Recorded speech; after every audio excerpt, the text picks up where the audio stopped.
Muy buenas noches, estimados y estimadas participantes. Gracias por estar dentro de nuestro cuarto día en la capacitación peritaje ambiental.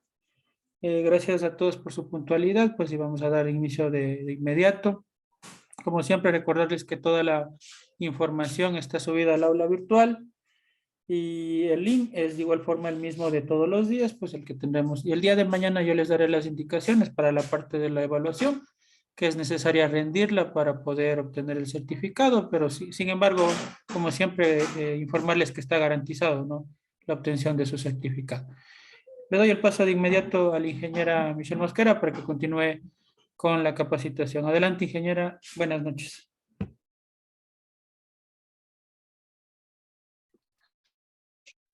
Muchísimas gracias, Rodrigo. Muy buena noche con todos. Por hoy, como le informaba Rodrigo hace un momento, les voy a pedir que no voy a poder encender la cámara. Estoy un poco congestionada mi nariz, entonces solo por ese motivo el día de hoy lo voy a tener apagado, pero la clase la vamos a desarrollar de forma normal. Les agradezco mucho por su asistencia puntual este día. Espero igual que se encuentren bien y vamos a dar inicio a las actividades que tenemos planificadas para hoy. Justamente el día de hoy vamos a tener como actividades principales. En primer lugar, como hemos ido haciendo las clases, vamos a hacer un pequeño repaso de los temas que vimos el día de ayer. Seguido de eso, vamos a entrar a lo que sería la clase del día de hoy, que está enfocada en lo que son metodologías de valoración de los daños. Como les indicaba ayer, este tema suele tener sus complejidades. Sin embargo, vamos a ver algunas formas en las cuales podemos ir abordando este particular. Y finalmente, igual como les había indicado el día de ayer, hacia el final de la clase vamos a ver si es que han podido revisar el pequeño ejercicio que les mandé el día de ayer en la noche, si tienen alguna duda de cómo ir avanzando con la elaboración de este informe pericial express, por decirlo así, y cualquier pregunta que puedan tener. Entonces, vamos a comenzar con la clase. El día de hoy les traté de preparar en la herramienta Quizzes este test. Igual voy a probar a ver si es que esto nos corre. Ahorita les envié un link al chat de Zoom. No sé si por favor pueden ingresar y comentarme si es que pueden ingresar a una presentación que se llama determinación de daño. Si es que pueden ingresar, pues lo hacemos desde ahí y si no, yo les proyectaría como lo hicimos la clase el día Sí, martes. Entonces, por favor, ingresen al link y me comentan. sí sale para poder empezar.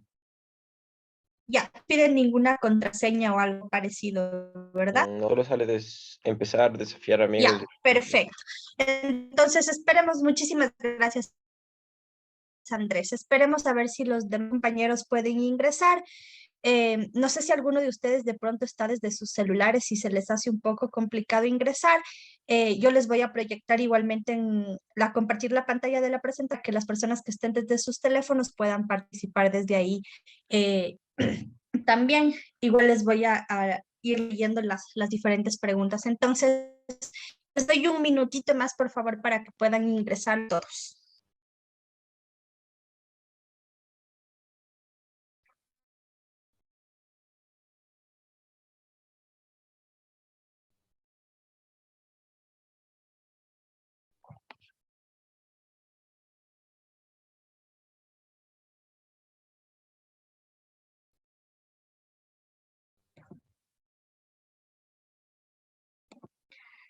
Rodrigo, mil disculpas, no sé si me puedes habilitar la función de compartir pantalla, por favor.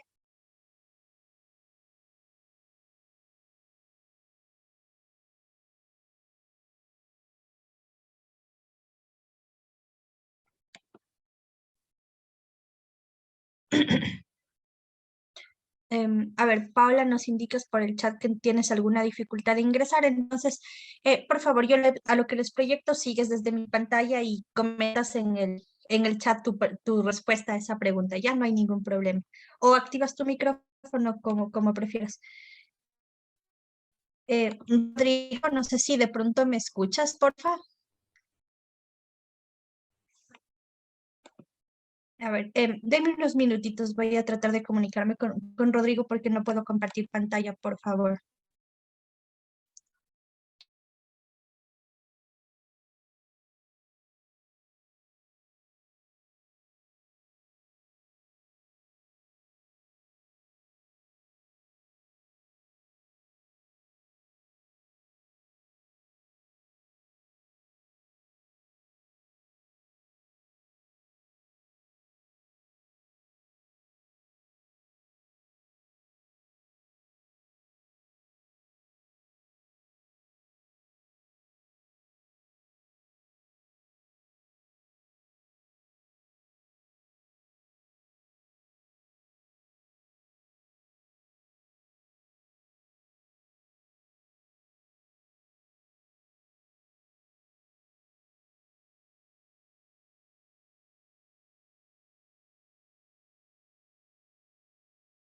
Listo, ya Rodrigo nos va a ayudar con eso. Dan, me comentabas que no te salía que no puedes iniciar este juego. Me parece que yo debo poner iniciar para que ustedes también puedan. Creo que ahorita no van a poder. Confírmame, por favor, solo si pudiste llegar a la opción que te dice iniciar juego nada más.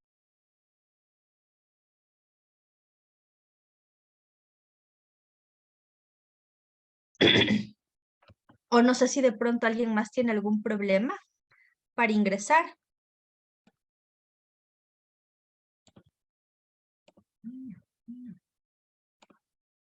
A ver, ya me dice Jan que sí se puede. Ya, perfecto. Entonces, vamos a dar inicio. Ahorita le voy a poner intentar el juego. Le configuré para que cada pregunta tenga una duración de 45 segundos. Entonces, lean la pregunta con tranquilidad y ahí tienen las opciones de respuesta. Carla, me comentas que no puedes ingresar, no hay problema. Como les estoy proyectando ahorita en pantalla, simplemente le sigues desde mi pantalla y vas anotándome las respuestas en el chat, por favor, para luego revisar. A ver, Washington, ya, verán, como algunas personas están con algunos problemas, vamos a hacer lo siguiente. Mejor les voy a proyectar desde esta parte que podemos participar todos desde mi pantalla, ¿ok? Ya. Listo, entonces vamos a jugarla. Si no es necesario que entren al link, sino todos pongan atención a sus presentaciones, nada más. A ver, tenemos esta primera pregunta que nos indica cuál es la normativa técnica que se utiliza para la determinación de daño. Les comento una vez más a las personas que recién pudieron ingresar, no hay ningún problema. Si es que hay algún problema de código, links, etcétera, no ingresen, solo lo hacen desde mi pantalla y me pueden ayudar con las respuestas al chat como lo está haciendo Alejandra o lo activan su micrófono sin problema también. Le voy a tener activado aquí el chat para leer sus respuestas. Alejandra nos dice 084, Kevin nos dice 084. ¿Alguien más que tenga alguna otra opción? Jan nos indica 084 también. ¿Algún otro de los chicos que está conectado que me quiera ayudar con la respuesta? Carla igual me dice 084. Ya, en realidad esta era una pregunta que tenía un poquito de trampa. ¿Y cuál es la trampa que les puse? Si ustedes recuerdan, yo les indicaba ayer que para poder utilizar el 084 que está relacionado a la parte penal, la palabrita clave, o más bien dicho, las palabritas clave que nosotros vamos a usar es daño grave. Si ustedes ven solo daño y no daño grave, no nos estamos refiriendo al daño penal, sino al daño administrativo. Y por tanto, la determinación de daño, simplemente daño, que es daño administrativo, se hace a través tanto del Código Orgánico del Ambiente, desde su artículo 289, como del Reglamento al Código Orgánico del Ambiente, desde sus artículos 809 al 812. Entonces, justo esta pregunta les puse así como un poquito de trampa para que puedan siempre recordar que necesariamente tiene que estar daño grave para yo relacionar con el 084 y con la parte penal. Entonces, pilas para que puedan tenerles en consideración para la próxima. Y justamente será la otra pregunta que venía para que lo puedan, para que puedan ver la diferencia. Como aquí ya nos indica norma técnica para determinación de daño grave, entonces en este caso la respuesta correcta sí era la que me enviaron hace un momento la mayoría de ustedes, que es el acuerdo 084. Entonces, siempre pilas con eso. Si es que ustedes ven solamente daño sin que diga grave, siempre se va a referir administrativo y eso tendrá que verse con las normativas que correspondan. Mientras que si ven daño grave, ese sí va a tratarse de norma penal y por tanto nos referimos al acuerdo 084. Entonces, para que lo tengan en consideración para la siguiente. Vamos a ver, nuestra siguiente pregunta nos indica cuántos tipos de delitos contra la biodiversidad existen. Sus respuestas, por favor.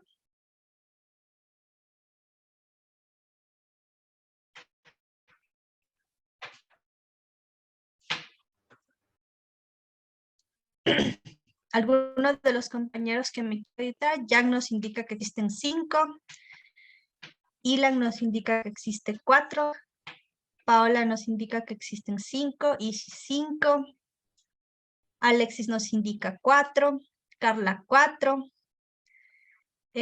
Mariange nos indica también 4, Leonardo 4. En realidad sí, la respuesta correcta son 4. Dentro del Código Orgánico Integral Penal, en su capítulo 4, la primera sección habla de los delitos contra la biodiversidad y nos indica que son 4. El primero de ellos, que está en el artículo 265, es la invasión de áreas de importancia ecológica. El siguiente, que está en el 246, está referido a incendios forestales y de vegetación. El siguiente, que es el 247, delitos contra la flora y fauna silvestre. Y el siguiente, que es el 248, es delitos contra los recursos del patrimonio genético nacional. Entonces tenemos 4 delitos nada más dentro de esta categoría. Vamos a nuestra siguiente pregunta. Nos dice, ¿cuál de los no es un delito contra los recursos naturales? Y aquí sí me deja ver las opciones. Perfecto. Entonces, ¿cuál de los siguientes no es un delito contra la biodiversidad? Contra los recursos naturales, perdón. Tenemos delito contra el agua, contaminación del aire, delito contra el suelo y delito contra la flora y fauna silvestre. Sus respuestas, por favor.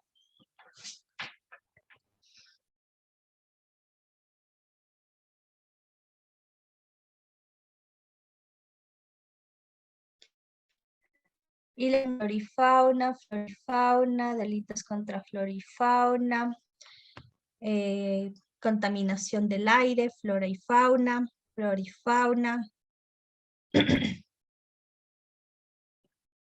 Ya, la mayoría se ha ido por flora y fauna, salvo una persona que me indicaba contaminación del aire, 2 personas que nos indican contaminación del aire. Ya, en realidad la respuesta correcta, como la mayoría de ustedes lo dijeron, es delitos contra la flora y fauna silvestre. Como les indiqué justamente hace un momentito, este delito está configurado dentro de los delitos contra la biodiversidad. En la parte de delitos contra los recursos naturales, únicamente tenemos delitos contra el agua, delitos contra el suelo y contaminación del aire. Ahora, entendería que las personas que se fueron por contaminación escogieron esta opción porque no tenía puesto la palabra delito primero. Y esta también era parte de la trampa de esta pregunta.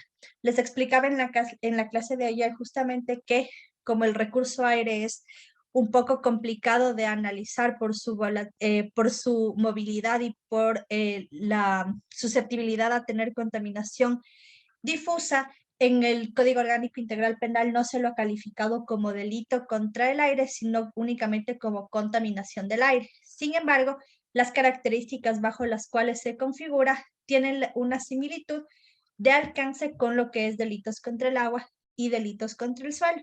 A pesar de que su nombre no contiene la palabra delito, es uno de los delitos ambientales que está en el capítulo 4 y por tanto tiene esa misma naturaleza. Nuestra siguiente pregunta nos dice, ¿cuántos tipos de daño graves existen? Tenemos como opciones 7, 8, 6 o 5. Sus respuestas, por favor.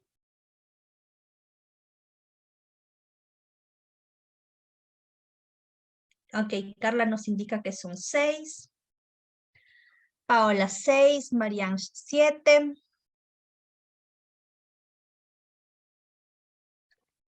Pamela nos indica 6. Ilan nos indica 8. Carla nos indica 6. Mariela escribió 56, que asumo que debe ser o 5 o 6, uno de los dos. Marianela nos indica 6, Alexis 7, Kevin 6, Ya, justamente hubieron un par de personas que le atinaron y son 7. Indicaba que en el 084 los daños graves tenidos del artículo 4 hasta el artículo 10, siendo obviamente 7 artículos. En el artículo 4 tenemos lo que es el daño grave a las especies de flora y fauna silvestre. En el artículo 5, daño grave a los sitios de importancia ecológica. En el artículo 6, daño grave a los ecosistemas frágiles. En el artículo 7 tenemos daño grave al agua. En el artículo 8 tenemos el daño grave al suelo destinado a mantenimiento y conservación de ecosistemas. En el artículo 10 justamente tenemos lo que es el delito contra la calidad del suelo. Entonces tenemos estos 7 tipos de delitos, de daños graves, mil disculpas, para que lo tengan en cuenta. Siempre van a ser 7 tipos de daños graves que están relacionados con los correspondientes delitos. Como veíamos también ayer, algunos de estos daños graves, más de un tipo de daño grave relacionado a un mismo delito. Esto teníamos en 2 casos. El daño grave a ecosistemas frágiles y el daño grave a las áreas de conservación están relacionados con el delito de áreas de importancia ecológica, mientras que el daño grave a la calidad del suelo y el daño grave al suelo destinado a mantenimiento y conservación de ecosistemas, los dos están relacionados con los delitos contra el suelo. Vamos con nuestra siguiente pregunta. Nos indica cuál de las siguientes es una fuente de la que puede provenir el inicio de proceso de determinación de daño ambiental. Y tenemos 3 opciones: evento reportado, denuncia o de oficio. Entonces, ¿de cuál de estos 3 puede provenir el proceso de determinación, de inicio de determinación de daño ambiental? Espero sus respuestas. Andrés nos dice evento reportado. Marianne también nos dice evento reportado. Paola nos dice todos. Alexis nos dice los 3. Ilan nos dice los 3. Winner nos dice denuncia. Leonardo todos. Dan todos. Pamela también todos. Ya, efectivamente, cualquiera de estos 3 mecanismos, los 3 son fuentes a través de los cuales yo puedo iniciar el proceso. Recuerden lo que yo les indicaba que se encuentra en el artículo 809 del reglamento al Código Orgánico del Ambiente. Y este artículo nos decía que el inicio del proceso puede provenir a partir de 3 fuentes: de una denuncia, de un evento reportado por el operador y de oficio de la autoridad ambiental. Entonces, siempre recuerden que los 3 mecanismos que están en su pantalla, a partir de cualquiera de ellos, la autoridad ambiental puede iniciar el proceso de determinación de daño ambiental. Nuestra siguiente pregunta nos indica: ¿en qué fase del proceso de determinación de daño ambiental realizo levantamiento de muestras? Y tenemos como opciones: investigación detallada, inicio del proceso, caracterización preliminar o plan de reparación integral. ¿Cuál de estas fases es en la que yo quiero realizar muestreos? Espero sus respuestas. Alexis nos indica caracterización. Andrés también nos indica caracterización. Leonardo, caracterización. Carla, caracterización. Marianne también. Alexandra también. Paola también nos dice caracterización. Pamela también. Washington igualmente caracterización. Ilan igualmente. Alejandra también nos indica caracterización. Todos hoy se han ido por la misma opción. Ya, y efectivamente aquí también debemos tener una consideración. Es que a partir de caracterización e investigación, en cualquiera de las 2 fases yo puedo realizar muestreos. ¿Cuál es la diferencia que yo les indicaba el día de ayer? En caracterización preliminar, aparte de la revisión de información bibliográfica secundaria, justamente haré muestreos y monitoreos a los componentes físicos, bióticos y sociales. En investigación detallada también voy a realizar muestreos. Sin embargo, la diferencia es que los muestreos que yo haga en investigación van a tener una mayor profundidad y un mayor detalle.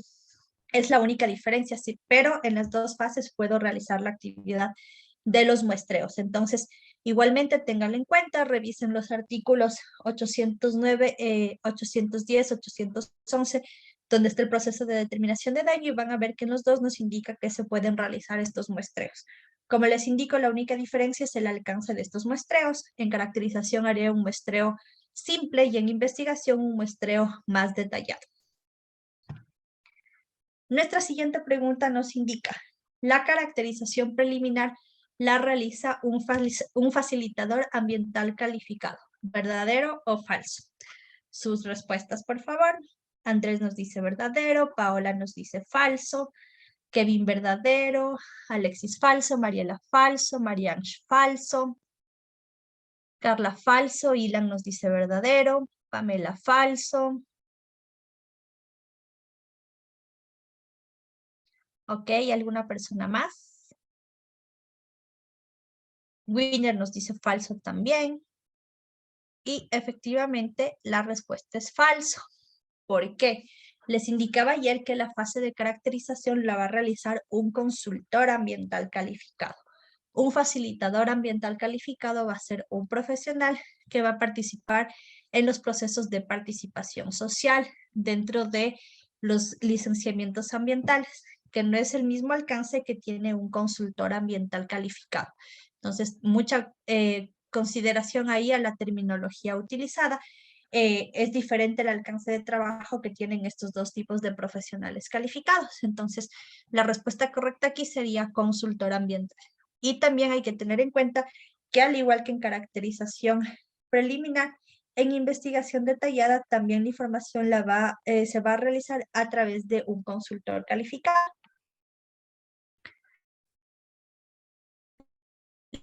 Tenemos nuestra última parece que dice que se debe elaborar si en la caracterización preliminar se identifican incumplimientos normativos sin que se configure daño ambiental. Y tenemos como opciones un plan de acción, un plan de reparación integral y el archivo del proceso. ¿Cuál sería su opción? Alexis y Andrés nos dicen plan de acción. Paola.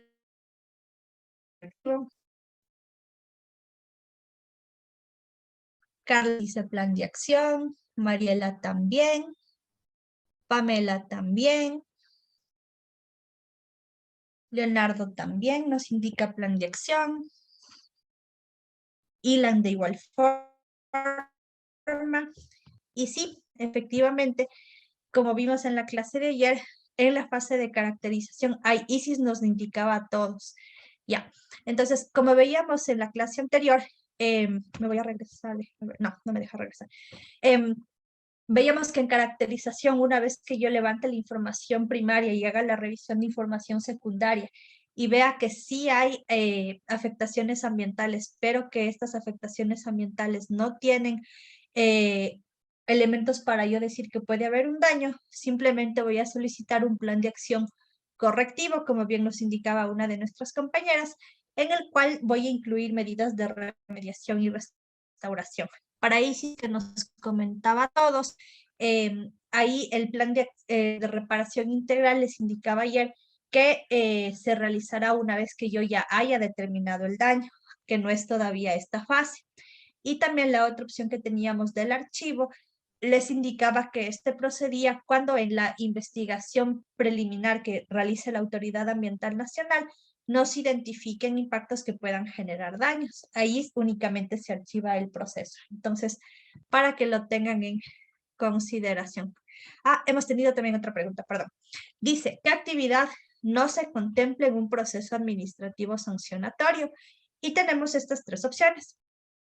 Existencia de daño ambiental, existencia de infracciones administrativas y existencia de infracciones penales. Entonces, ¿cuál sería su opción?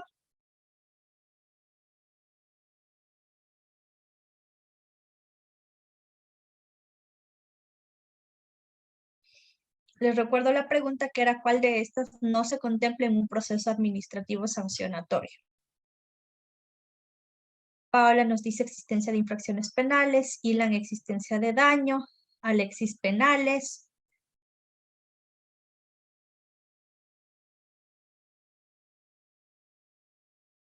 Mariancho, infracciones administrativas. Jan, penales. Alexandra, infracciones administrativas. Carla también nos decía penales. Mariela nos indica existencia de infracciones administrativas. Pamela nos dice administrativas. Ya. Acuérdense que la pregunta decía cuál no se contempla dentro de un proceso administrativo sancionatorio. Si es que yo estoy hablando de una sanción de carácter administrativo, las infracciones administrativas obviamente van a estar contempladas. La que no va a corresponder a esta categoría, como lo dijeron algunos de sus compañeros, es la existencia de infracciones penales. Porque si yo estoy haciendo un proceso sancionatorio dentro del ámbito administrativo, tiene una competencia distinta a la que yo podría hacer en un proceso sancionatorio dentro del ámbito penal. Justamente las opciones de respuesta que quedaban, que era la determinación de daño, que también una de las personas nos indicaba como opción de respuesta, y la determinación de las infracciones administrativas, son las dos instancias que se analizan como parte del proceso de determinación de daño ambiental. La parte de infracciones penales, eso se analiza dentro del ámbito judicial a través de Fiscalía General del Estado y relacionado justamente con delitos ambientales. Entonces, esa es la diferencia para que la puedan tener en cuenta y esta sí ya era nuestra última opción de pregunta. Entonces, importante de esto que puedan un poquito reforzar los conocimientos de la clase de ayer. Como les comentaba, yo entiendo que la parte normativa suele ser un poquito más pesada que los otros temas, pero les decía que la parte normativa justamente va a ser nuestro soporte para que nosotros podamos actuar y para la toma de decisiones. Entonces, ahí les dejo un tip para este repaso. Voy a ver si es que de pronto las preguntas que les he hecho las puedo ir compilando igual para enviárselas y que puedan hacer los repasos que ustedes consideren necesarios. Entonces, con eso les agradezco mucho su participación en el ejercicio práctico del día de hoy y vamos a entrar ya a lo que sería nuestra clase, Inge, que como muy les buenas indicaba, noches. Disculpe una consulta. sí, claro, Sí, si bien menciona que, bueno, la normativa en sí, la que nos había explicado, va a ser una gran herramienta, pero en este caso, dentro del informe y de lo que vamos a presentar, nosotros tendríamos, digamos, la potestad de decir, a ver, existe un delito en función de tal artículo, por lo cual podría darse este tipo de infracción, o eso ya es netamente parte del juzgador. Eh, Porque lo que entendiera que nosotros simplemente ayudaríamos o entregaríamos información para concluir ese juzgador el ya, tipo de Alexis va infracción. a ser mi estrellita dorada de este día. Ya, exactamente, esa es una pregunta muy, muy, muy buena y que sí suele traer confusión a muchas personas, sobre todo cuando se esté en el ámbito penal, pero puede pasar en cualquiera de los ámbitos. A ver, nuestro trabajo como peritos ambientales se basa justamente en la detección de los diferentes tipos de hemos visto.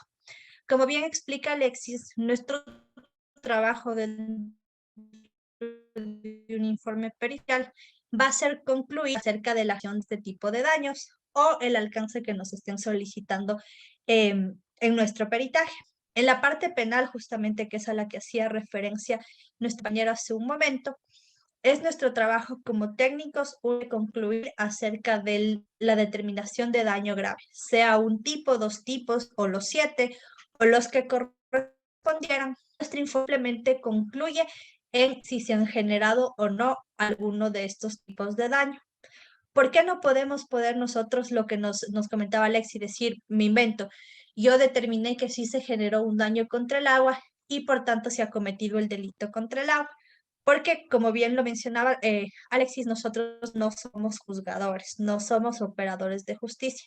Y al momento que nosotros emitamos un comentario de esa naturaleza, estamos dejando de ser imparciales y sobrepasando las competencias que se nos han asignado al momento de realizar un peritaje. Recuerden que yo les he insistido en estas clases bastantes veces que el alcance del peritaje que solicitan básicamente es nuestra línea meta hacia la cual debemos llegar. Y les indicaba que nuestra línea meta no permite que entreguemos menos información de la que nos solicitan, así como tampoco permite que entreguemos más de la información que nos están solicitando. Entonces, en el caso de ejemplo que les pongo, en la parte penal, nunca nosotros podremos decir si se ha cometido o no un delito, porque no es nuestra función. Nosotros llegaremos hasta lo que es la determinación del daño grave.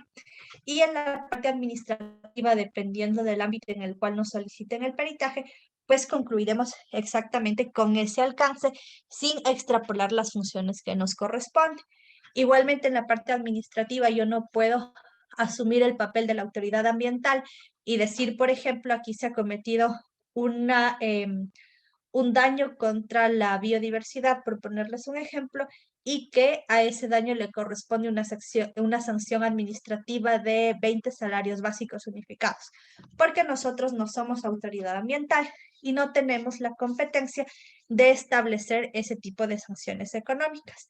Entonces, siempre tener en cuenta eso y para el ejercicio que yo les puse, tengan en cuenta esta recomendación al momento que ustedes establezcan su conclusión. Eso, chicos, entonces, Alexis, como te decía, te agradezco que hayas topado este tema porque sí suele ser algo que genera confusión y sí he visto ejemplos de informes que dicen se ha cometido un delito cuando nuestro trabajo no es informar ese ámbito. Entonces, siempre atentos con el alcance y con el límite de competencias que tendríamos nosotros. ¿De pronto alguien tenía alguna pregunta adicional? Ya, aquí. Entonces les voy a proyectar la clase de hoy. Ya. ¿Me confirman, por favor, que están visualizando? Yo tengo una pregunta. Sí, claro, por favor, adelante. Ya. Ayer se vio en el artículo 802 del ALCOA. Bueno, aquí están los resultados de la parte cuando se inicia el proceso administrativo sanatorio. Bueno, se determina mediante resolución administrativa motivada y dice A, la existencia de daño ambiental y B, la existencia de una infracción administrativa ambiental. En el caso de existencia de daño ambiental, debe realizarse un plan reparatorio integral. El plan de reparación integral. ¿Y qué pasa si hay la existencia de una infracción ambiental? ¿Qué pasa si Lo que pasa es que en realidad aquí se configuran las dos, un equivalente parecido a lo que pasa en la parte penal. Les explico. En la parte penal, por ejemplo, cuando se determina que tú has cometido un delito, cualquiera que sea estos, como vieron ayer cuando les hacía la lectura, te dice que ese delito tiene X número de años, meses o lo que corresponda de pena privativa de libertad. Ahora, en el mismo COIP, en este caso, te establece cuáles son las multas económicas que vienen por añadidura en función de los años de pena privativa de libertad. Por ponerles un ejemplo, si es que yo tengo, por si acaso los valores que les voy a decir ahorita son inventados porque no me los sé de memoria, así que no, para que no confundan que esos son los reales, es solo por un ejemplo. Entonces, digamos que a mí me sancionan con una pena privativa de libertad de 1 año. Entonces, en el COIP me dice que la pena privativa de libertad de 1 año tiene una multa económica de 5 salarios básicos. A otro compañero le sancionan con una privativa de 3 años. El COIP nos dice que para 3 años la multa ya no son 5, sino son 15 salarios básicos. Entonces, siempre la multa económica va a estar en función de la parte penal de los años de pena privativa de libertad que nos indique. En la parte administrativa funciona de la misma manera. La calidad de la infracción, ya sea una infracción leve, una infracción multa económica que se le coloca. Ahora, para lo que nos comentas justamente, ya que una vez que yo he terminado la fase de investigación detallada y llego a que se ha dado un daño, la parte del daño ya me corresponde a una infracción, porque ilícito ambiental administrativo. Al momento ponen existencia de daño y existencia de la infracción administrativa, si yo digo que hay daño, por añadidura ya me va a corresponder una multa económica. Y este conjunto de las dos actividades me deriva en la generación de un plan de reparación integral. Entonces, no es que a partir del daño genere un PRI y a partir de la multa que hago. Las dos, como te digo, la multa es añadidura del daño ambiental. Y este proceso de daño ambiental tiene que ser resuelto a través de un plan de reparación integral. No sé si con eso te queda solventada tu duda. Sí, o sea, es existencia de la infracción administrativa ambiental vendría a ser el daño que ha hecho el infractor, algo así. Exactamente, algo parecido a eso, Ya, correcto. listo, gracias. Ya, con muchísimos intangibles de naturaleza ambiental. Ya varias personas a lo largo de los años han tratado y han ensayado con la generación de diversos criterios que me permitan a mí justamente establecer estos valores económicos cuando se genera algún tipo de ilícito. En algunas ocasiones establecer los costos resulta moderadamente sencillo y no me trae mayores complicaciones de análisis. Sin embargo, en otros casos es extremadamente subjetivo. ¿Y cuál viene siendo la complicación de esto? Cuando yo tengo temas que son subjetivos, depende obviamente del criterio de interpretación para yo poder asignar una cualidad o una cantidad. Mi criterio obviamente va a diferir del criterio que va a tener cada uno de ustedes. En este momento estamos conectados 26 personas. Si yo les dijera por qué valor económico ustedes pondrán la cascada Cóndor Machay que queda por el sector del Valle de los Chillos. Probablemente voy a obtener 26 de estas diferencias. Para mí, valorar esta cascada pueda yo interpretarla como el costo que yo pagaría para ir a ver esta cascada. Me invento $2. Para otra persona me va a decir, no, para cascada es un bien común, debería generar un gasto, un valor de otra persona me va a decir, no, esta cascada es ancestralmente, las comunidades han realizado sus, etcétera. A mí la conservación de esa cascada cuesta $10,000. Entonces, siempre esos mecanismos van a ser bastante subjetivos. Y este problema del criterio usado para determinar sus valores, también el criterio a través del cual nosotros podemos traducir estos costos cuando se generan multas o cuando se tiene que gestionar reparación, remediación o restauración. ¿En qué sentido? Si, por ejemplo, que por minería en un sector, y yo tengo responsable que para la zona, como estaba antes de su actividad minera, le pido que me estime cuánto costaría esto. Entonces, probablemente para mí voy a decir, sí, yo voy a alquilar maquinaria, contratar trabajadores, lo limpio, ponerles y yo digo, ok, se va con su retroexcavadora, cobrarle este valor, voy a contratar 5 trabajadores, les voy a pagar $20 la hora de trabajo, van a trabajar 8 horas diarias, 5 días a la semana, me sale este segundo valor.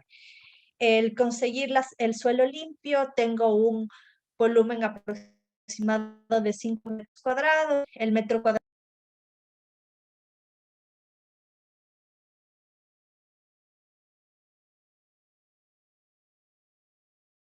lo tenga establecido como para al menos decir que hay un sustento técnico del valor económico que yo haya obtenido. Entonces, como una pequeña introducción, yo les he colocado aquí la definición de daño ambiental que se encuentra establecida en el Código Orgánico del Ambiente, y esta nos dice que daño ambiental es toda alteración significativa que por acción u omisión produzca efectos adversos al ambiente y sus componentes, afecte las especies, así como la conservación y equilibrio de los ecosistemas. Comprenderán los daños no reparados o mal reparados y los demás que compran dicha alteración significativa.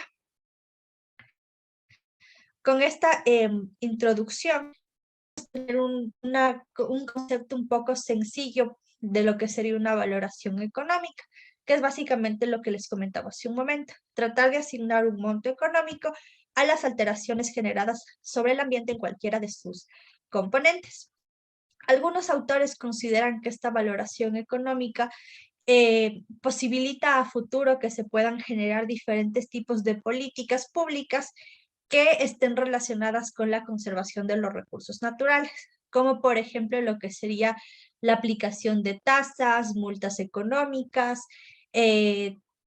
tasas, como les digo, de ingreso, tasas de conservación, etcétera, justamente como para que la ciudadanía pueda tener una idea de cuánto cuesta la conservación de ciertos lugares y que estos valores económicos que se puedan recolectar a través de estos mecanismos puedan servir justamente para mejorar la gestión de estos recursos a futuro. Aquí les he colocado como un resumen de un procedimiento que de manera general podría implementarse si es que yo quisiera realizar una valoración económica del ambiente.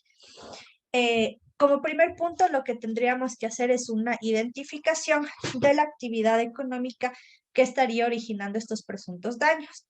Recuerden justamente que el tipo de actividad económica, por sus características, nos va a permitir determinar o saber estimar cuáles van a ser los potenciales impactos que se pueden generar a partir de ellos. Entonces, esto siempre va a ser como mi paso previo para este proceso de valoración. Posteriormente vamos a tener lo que sería una delimitación del sitio contaminado y de su área de influencia. ¿Cuál es la idea que se tiene con este paso? Justamente, como les mencionaba hace un momento, todo esto se va a traducir siempre en dinero, en montos económicos. Si es que yo no sé delimitar correctamente mi área, puedo tener dos complicaciones. La primera, que haya subdelimitado mi área y al momento que yo implemente mis acciones, existan zonas en las que todavía permanezcan los contaminantes y que yo no haya hecho unas acciones para quitarlos, lo cual me puede traer complicaciones posteriores. Y la segunda es que haya sobrevalorado, sobredelimitado esta área, lo cual se me va a traducir en que tengo que hacer una mayor inversión económica, una mayor gestión técnica y operativa, y que esto obviamente me va a traer algunas complicaciones porque probablemente no voy a tener los recursos adecuados para poder gestionar esto. Luego voy a hacer la caracterización de los recursos bióticos y abióticos que se hayan podido impactar dentro del área que haya delimitado. La caracterización se podrá realizar a través de uno o varios de los mecanismos que vimos en la clase del día martes o también otros mecanismos adicionales que puedan implementarse para cada uno de los componentes que se haya identificado como potencialmente afectados. Una vez que yo realizo esto, voy a elaborar un diagnóstico del presunto daño. La elaboración de este diagnóstico a mí me va a permitir determinar cuáles son las características de afectación que van a tener los recursos que yo he identificado en función de una línea base que yo tenga de la zona. ¿Cuál es la idea con este diagnóstico? Justamente que yo pueda hacer una evaluación de cada uno de ellos y saber qué tan extenso ha sido el daño en cada uno y por tanto qué tan intensas van a ser las medidas que yo voy a tener que aplicar. Si, por ejemplo, tenía una línea base inicial en el recurso aire y mi actividad económica no me genera emisiones a la atmósfera, probablemente el nivel de aire no se haya visto impactado o se haya visto mínimamente impactado. Entonces, mis acciones no van a tener que ser tan intensas. Sin embargo, si yo tenía un cuerpo hídrico y he derramado una cantidad importante de hidrocarburo por un derrame que no pude contener, obviamente las características que va a tener este recurso van a distar mucho de las que tenía antes de la afectación y eso implica que voy a tener que implementar una mayor cantidad de procesos o procesos más técnicos que van a tener un componente económico y tecnológico más elevado. Entonces, esto es lo que yo determino a través de mi diagnóstico. Con este análisis voy posteriormente a definir lo que van a ser las acciones de remediación y restauración que corresponden. Las acciones de remediación enfocadas en lo que serían los recursos físicos, es decir, cómo voy a remediar el agua, cómo voy a remediar el suelo, cuál va a ser mi análisis de alternativas técnicas para lograr esto, y al final del día cuál va a ser la metodología que se va a terminar empleando para esta remediación. Y complementar esto con la restauración de lo que sería el componente biótico en cuanto a la flora y a la fauna que haya sido afectada para tener justamente esta restauración integral de la zona. Y tenemos también como punto final lo que sería ya la evaluación económica de las acciones que yo planteé. Si en el punto anterior, por ejemplo, determiné que las condiciones de mi sitio requieren que yo haga una fitorremediación en el suelo y un programa de revegetación de la zona, voy a tener que valorar económicamente cuánto me costaría cada una de estas dos acciones y qué implica cada una. Es decir, si yo voy a aplicar fitorremediación, por ejemplo, voy a necesitar un número determinado de plantas de ciertas características que, más bien que tengan estas características de potencial de bioacumulación. Voy a necesitar personal para preparar la zona donde voy a poner las plantas. Voy a necesitar los insumos para poder plantarlas. Voy a tener que estimar los costos relacionados a la mortandad de estas plantas y la reposición de las mismas, por cuánto tiempo voy a hacer esta actividad, etcétera. En el caso de revegetación, algo parecido a eso. Entonces, todas estas actividades con el tiempo que sean necesarias hasta asegurar que yo retorno el sitio a las características que tenía antes de la afectación, son las que voy a tener que evaluar y asignarles estos montos económicos. Eso de forma general. ¿Hasta este punto alguien tiene alguna consulta? Ok. Entonces, para el tema de las metodologías, como les comento, no existen protocolos estandarizados que me puedan definir cuáles debo usar, cuáles son las más utilizadas, etcétera, porque realmente se deben adaptar a las condiciones específicas que yo tenga. Sin embargo, de una revisión bibliográfica, vi que existen algunas coincidencias y les traté de organizar como en estas dos categorías. Una que sería la valoración económica de daños ambientales y una que sería la valoración de bienes y servicios ambientales. Un poco la diferencia entre estas es que mi valoración económica de daños está más referido un poco a la parte biofísica y social que yo pueda tener de una zona, mientras que bienes y servicios ambientales tratan de determinar cuáles son los costos asociados a la provisión de los servicios que me entrega la naturaleza. Por ejemplo, la madera que se extrae de los árboles para posteriormente elaborar muebles, por ejemplo. Este poder usar la madera de la naturaleza es un bien ambiental que me está entregando. El que yo pueda contar con un cuerpo hídrico, un río que me permita cumplir funciones de consumo, funciones de abrevadero, funciones de recreación, etcétera, también es un bien y un servicio que me está entregando la naturaleza. Entonces, esto es un poco la diferencia entre estas dos categorías que me van a poder ayudar a determinar la valoración. Por eso lo he puesto como en estas dos categorías principales. Vamos a empezar entonces con lo que sería la valoración económica de daños ambientales, y para ello voy a salirme un ratito de la presentación porque les quería mostrar un documento a partir del cual realicé el resumen que les voy a presentar a continuación. Denme un momentito, ya les voy a compartir ahorita. Listo, no sé si me pueden confirmar visualización, por favor. Sí. Muchas gracias. Ya, justamente este es un libro que se generó en el programa en el cual yo trabajo en el año 2015 y se trata de una guía metodológica para la construcción de planes de reparación integral. Este libro también está subido en su plataforma por cualquier cosa y lo pueden revisar sin problema. La idea que se tenía con este libro justamente es dar una pauta sencilla de cuáles son los diferentes elementos que yo tomo en cuenta para generar un plan de reparación integral. Hay que tener en cuenta también que este documento, como les indicaba, fue emitido en 2015 y el Código Orgánico del Ambiente entró en vigencia a partir del año 2018. Entonces, obviamente, la concepción del plan de reparación integral que se maneja en este documento difiere de la que, en cierta parte difiere en la que se maneja ahora dentro del Código Orgánico del Ambiente, pero es un documento que considero que resulta bastante útil, sobre todo en la parte del enfoque metodológico del levantamiento de información, que creo que puede ser de utilidad para ustedes. Entonces, justamente voy a adelantarme un poquito hacia esa parte, porque como ven, este esquema de aquí del proceso metodológico de la elaboración tiene muchas de las fases que nosotros vamos a utilizar para esta metodología de valoración del daño. Entonces, les sugeriría que puedan echarse una revisada a este documento, sobre todo desde esta sección que empieza en el capítulo 2, enfoque metodológico, que está en la página 27, que le puedan revisar porque los mecanismos que tienen aquí contemplados para la definición de la zona de estudio, su caracterización, la generación de herramientas, diagnóstico, evaluación, etcétera, va a ser de utilidad también para este fin de la metodología de valoración que les comentaba que tenemos contemplado dentro de nuestro primer punto. Entonces, eso para que lo puedan consultar cuando tengan la oportunidad.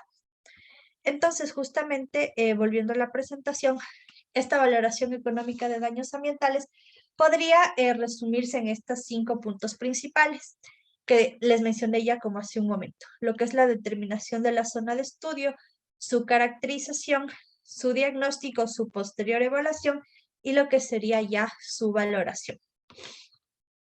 Ok, les voy a pedir que aquí hagamos una pausita de unos 5 minutos. Tengo que verme un ratito lo de mi naricita, entonces vamos a tomar unos 5 minutitos. Nuestra pausa del día de hoy la vamos a adelantar un poquito antes de ya entrar de lleno con este tema para no hacer pausas durante la explicación. Entonces es 8:58 me parece. A las 9:03, por favor, continuamos con la clase para que puedan tener estos minutitos de pausa.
Ok, muchísimas gracias. Vamos a continuar.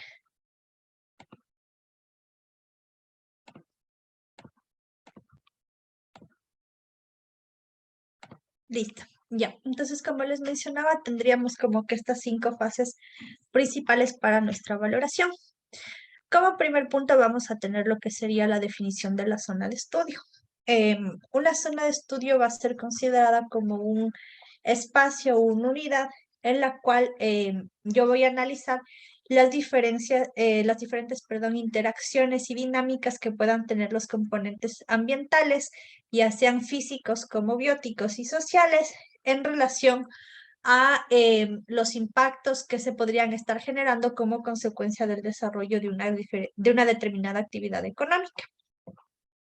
Entonces, les comentaba hace un momento que la definición y la delimitación de esta zona justamente me va a ayudar a mí a concentrar mis esfuerzos en aquella área que efectivamente esté siendo impactada por esta actividad. De manera general, la zona de estudio va a considerar algunas características para poder delimitarla, entre ellas las 5 que vemos en pantalla: identificación de redes hidrográficas, curvas de nivel y cotas, lo que sería localización espacial y dimensionamiento de elementos de presión del entorno, localización de centros poblados y territorios, localización y dimensionamiento de cobertura vegetal y sistemas ecológicos, localización espacial y dimensionamiento de usos del suelo, entre otros. Justamente el momento que yo analizo y selecciono estos elementos junto con otros, voy a poder tener una mayor claridad acerca de efectivamente dónde se generan las interacciones y con énfasis en aquellas que pudieran verse afectadas. Entonces, les he colocado los elementos que más comúnmente he visto que se utilizan, sin embargo, pueden haber otros adicionales que también me ayuden a definir y delimitar mi área de estudio.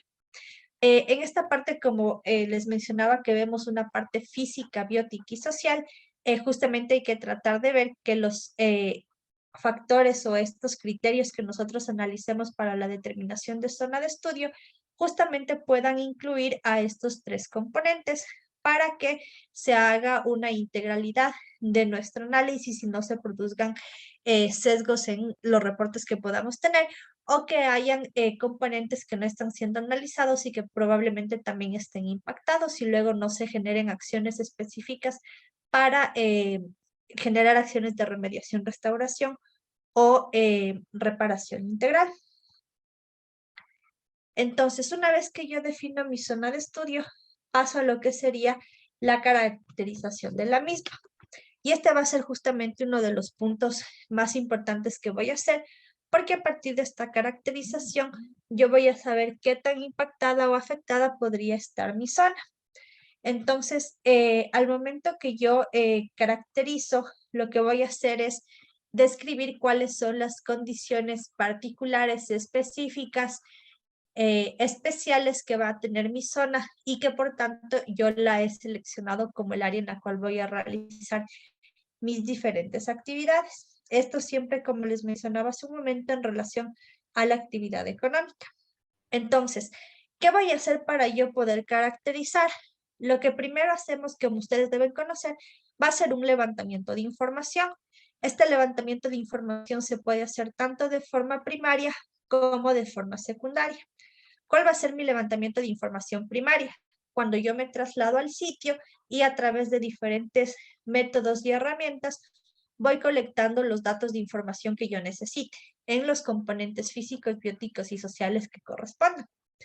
Y esta información la puedo complementar con lo que sería el levantamiento de información secundaria, en la cual yo voy a tratar de buscar estudios de impacto que se hayan realizado en la zona, investigaciones de corte universitario, investigaciones institucionales, entre otros en los que yo pueda tener unidad de la línea base de la zona en la que yo estoy realizando o pienso realizar, más bien dicho, mis acciones para determinación de daño. Y una vez que yo colecto esta información, obviamente la analizo, la proceso para obtener los resultados. De forma general, yo les he colocado cuáles pueden ser nuestros parámetros de caracterización, tanto dentro del componente físico como en el componente socioeconómico. En la parte biofísica, obviamente, vamos a tener lo que son el recurso agua, aire, suelos, sedimentos, en la parte física, y lo que sería cobertura vegetal, flora o fauna, en la parte biótica. Por eso los dos están condensados en esta parte biofísica. Y como parte del componente socioeconómico, yo puedo tener, entre otros, lo que serían análisis de educación, salud, servicios básicos, infraestructura vial, vivienda, empleo, estructura de la población, conflictividad, etcétera, y cualquier otro factor que yo considere que a partir de ese voy a colectar información y que esta información esté relacionada con los impactos que me podrían estar generando posteriormente daños. Una vez que yo realice esta actividad, voy a pasar a lo que sería la realización de mi diagnóstico. ¿Cómo vamos a hacer justamente este diagnóstico? Tenemos que realizarlo para cada uno de los componentes en los que nosotros hemos levantado la información a través del uso de diversas herramientas, como las que vemos en la pantalla justamente. Para la parte física que veíamos en la lámina anterior, la herramienta que yo voy a utilizar para mi diagnóstico puede ser los muestreos físicos de los 4 recursos: aire, agua, suelos, sedimentos. En la parte biótica voy a realizar monitoreos de flora, fauna en todos sus componentes. Voy a ver el tema de macroinvertebrados acuáticos, como conversábamos el día martes, como un mecanismo que me va a poder estimar calidad de un cuerpo hídrico. Y en la parte socioeconómica, entre otras, voy a usar, por ejemplo, entrevistas, tanto a los potenciales afectados, a diferentes actores claves que pueden ser, por ejemplo, instituciones, gobiernos descentralizados, los presidentes de las comunidades, los relacionadores comunitarios, los síndicos de las comunidades, diferentes grupos focales, entre otros. Entonces, el alcance que yo voy a poder tener en esta fase va a depender justamente de la selección de las herramientas que yo tenga para poder generar mi diagnóstico.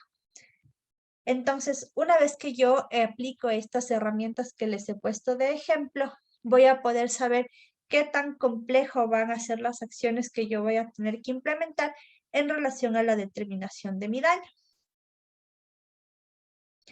Con esta determinación de mi diagnóstico, voy a pasar a hacer lo que es una evaluación. Ahora, esta parte de la evaluación, si bien es un paso muy necesario, puede traerme ciertas complicaciones, porque, como les comentaba hace un momento, el momento de yo establecer escalas me genera un cierto valor de subjetividad que debo tratar de justificar técnicamente y tratar de minimizarlo al máximo posible. Justamente en la guía que yo les comentaba que la podrían revisar, nos presenta para esta sección una metodología a través de la cual yo puedo realizar esta evaluación y nos presenta cuáles son las condiciones que yo voy a poder evaluar. Sin embargo, como les indico, pueden haber otros mecanismos que también se pueden aplicar. De manera, de ejemplo, yo les he colocado esta tablita de una propuesta de escala de evaluación en la que yo estoy estableciendo valores numéricos entre 1 y 10. Los valores más bajos estarán asociados a una mayor cantidad de degradación en el ambiente por estos impactos, mientras que los valores más altos estarán relacionados a que las zonas se encuentren en las mejores condiciones y que la influencia de estas actividades no ha generado un mayor impacto en los componentes que estoy evaluando a través de las herramientas que yo haya seleccionado. Como ven en la tablita, por ejemplo, le estamos asignando una categoría de 1 y 2 a un ambiente que estaría totalmente degradado, entre 3 y 4 un ambiente que esté alterado, entre 5 y 6 a un ambiente que se encuentra en condiciones medias, 7 y 8 a un ambiente que se encuentra en buenas condiciones, y 9 y 10 a un ambiente que se encuentra en condiciones excelentes. Ahora, ¿qué necesito aquí también y qué es lo que sugiere la metodología que les mostraba en el documento anterior?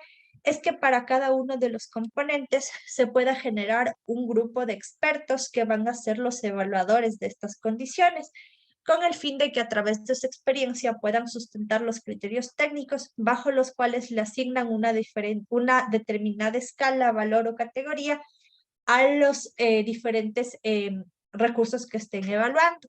Y al final se hará como un promedio de estos evaluadores y con eso se analizará la tabla o la escala de selección que se haya presentado como opción y con eso se sabrá qué tan degradado no es este componente. En este documento, una vez que se realiza esta evaluación, nos presenta que se puede generar un esquema parecido al que yo les he mostrado en pantalla. En este ejemplo que nos presenta la metodología, lo que nos indica es que para una determinada zona se han evaluado 5 condiciones, lo que es la parte biótica, la parte de aire, la calidad de agua, la calidad del suelo y la calidad de los sedimentos.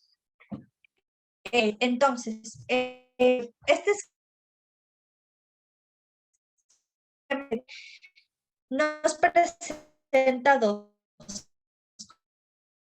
condiciones y la voy a obtener a partir del análisis de la línea base que yo tenga de mi zona. Entonces, en este análisis, yo determino al ejemplo que el recurso aire estaba, no presentaba mayores alteraciones, por eso en este ejemplo le he asignado un valor de 8 puntos con una mayor facilidad en donde voy a poner mis mayores esfuerzos de determinación de daño. Aquí les acerco un poquito más el gráfico para que puedan verle. Obviamente generar esta herramienta no es obligatoria, pero me parece que es un recurso bastante válido y didáctico para que nosotros podamos saber lo que les comentaba, dónde voy a tener que implementar una mayor cantidad de acciones con mayor intensidad para yo lograr restaurar. La idea antes de salirme de ello es que al final de la implementación de mis acciones, la línea amarilla pueda coincidir obviamente con la línea azul, porque lo que hacen esto es de recuperar las condiciones y que este sitio vuelva a las características que tenía antes de la afectación o incluso características mejores. Ahora, si nos centramos en la realidad, esto obviamente no es muy factible de que ocurra, pero sí trataremos de tender a que la línea amarilla nos coincida con esta línea azul en el ejemplo que estamos viendo. Finalmente, cuando yo determine mis acciones, como les comentaba, trataré de asignarle un monto económico. Y yo les he puesto aquí a manera de ejemplo un cálculo que alguna vez se ensayó a manera de ejemplo para un determinado caso de un derrame. En este caso, había sucedido un derrame en el sector del terminal marítimo de Balao, que queda en el sector de Las Palmas, en la provincia de Esmeraldas. Justamente dentro de las acciones que se realizaron estuvo la determinación de impactos, entre otros, y por la información que se tuvo el caso, se pudo tratar de, a manera de ejercicio institucional, generar lo que podría ser una estimación de los costos económicos asociados a este proceso. Las actividades principales a manera general que se contemplaron para esto están relacionadas a las actividades de limpieza en la zona directamente afectada, que fue el terminal marítimo de Balao, las actividades de limpieza en la playa Las Palmas y en el estero Balao, dentro de las instalaciones de Petroecuador, porque el terminal tenía la característica de que una parte del estero estaba dentro de su área y otra parte del estero ya estaba en área pública.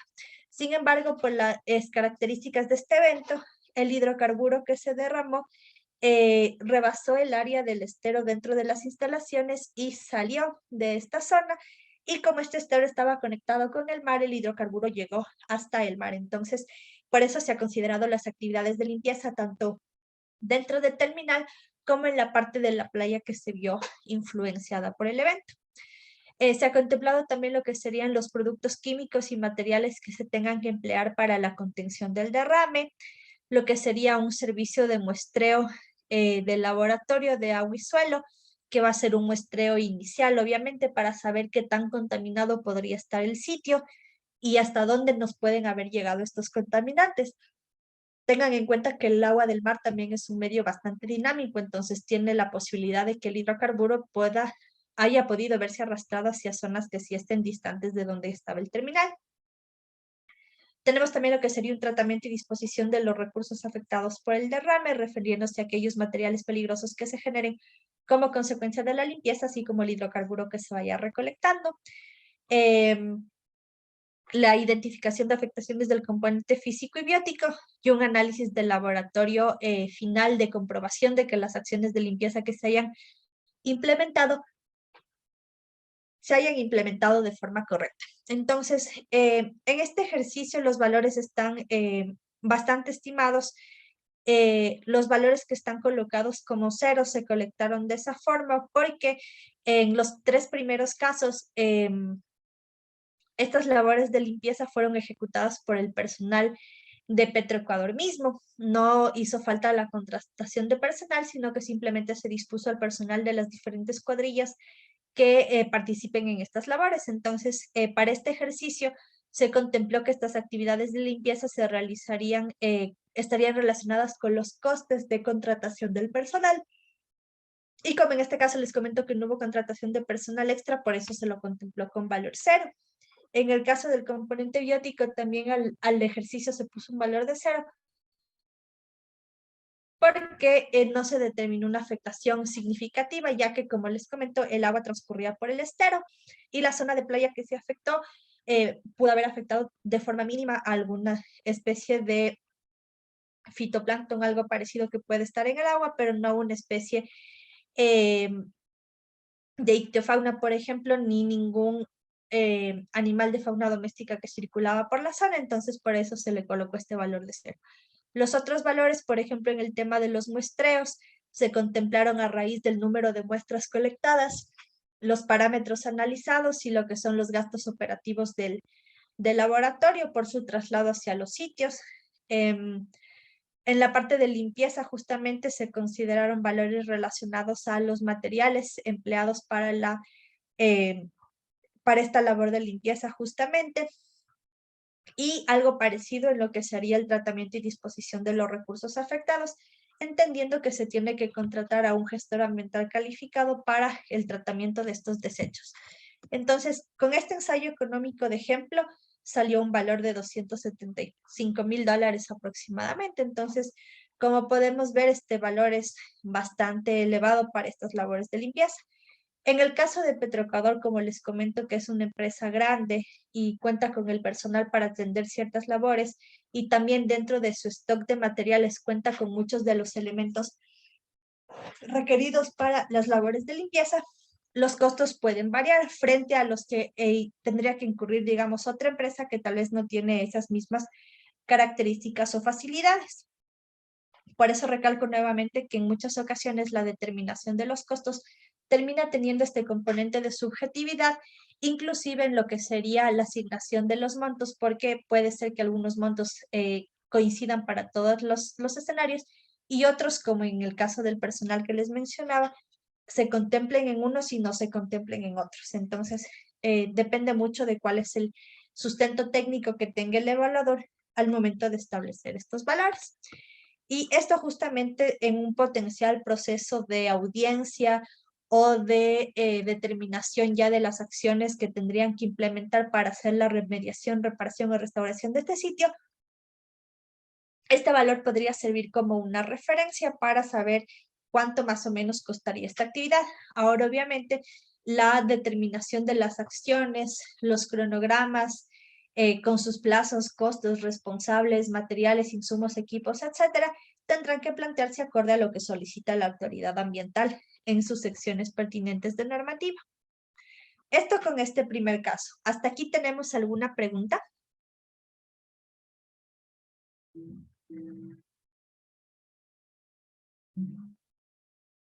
Ok. Si no tenemos consultas, vamos con nuestro siguiente escenario que les mencionaba está relacionado con la parte de bienes y servicios ambientales.